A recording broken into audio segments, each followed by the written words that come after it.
Another tool that we can use that's really helpful, not only is it really helpful, but it's also very extensible, is a tool called Firebug. And what I can do here is just go to a website, and there's a particular reason I've actually picked Drupal, and that's because we've actually got a plugin for Drupal and I've got it installed here. So in order to get to Firebug, I right-click on something on the page. And in this case, I'm just going to pick a link and I'm going to say inspect element with Firebug. Now, what Firebug is going to do is it's going to pop up a window down below.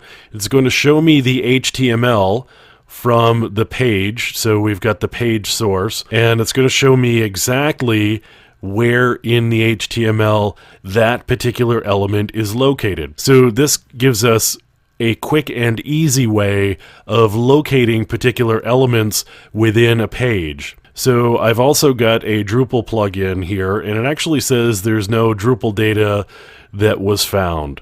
So even though we're on Drupal, the Drupal for Firebug module may not be functioning correctly, but that's one that's there, and there are a number of other plugins that you can get for Firebug as well. So Flash, for example, if there's Flash on the page, Firebug can help you with doing the Flash. So we've also got some information here on the cascading style sheet. So I've got all of that. I can do changes to how the cascading style sheet is represented. I can take a look at the document object model. So I can see all of the elements in the document object model and see what their current state is and what is going on with the document object model. So here's another link here for cascading style sheets, and we can take a look at scripting as well. So there's a lot of useful information that you can quickly and easily find within an individual page using Firebug. And it gives us the ability to have a developer's view of what's going on a particular page. So we could take a look at, for example, another one would be WordPress maybe. And I want to look at this element with Firebug. So I'm going to bring that one up, and you can see again we've got an input here, and we've got some parameters within this particular input type.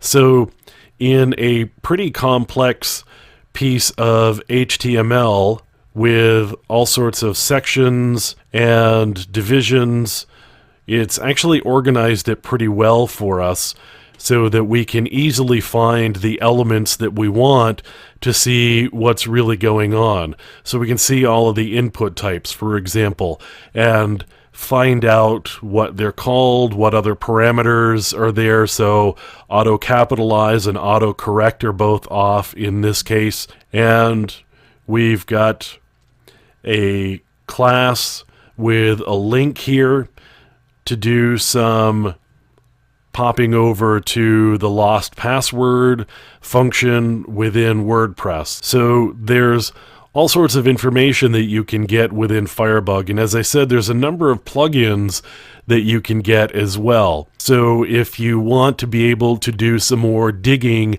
into the source and be able to see all of the source in an easy to read way so that you can get more information about the page and maybe get some insights into how to go about going after the page. So maybe finding hidden inputs, for example, easily and quickly. As you know, a lot of pages are actually sent in a way that makes it really difficult to read. So Firebug actually helps us out with some of that by organizing it and making it easier to find elements within a page.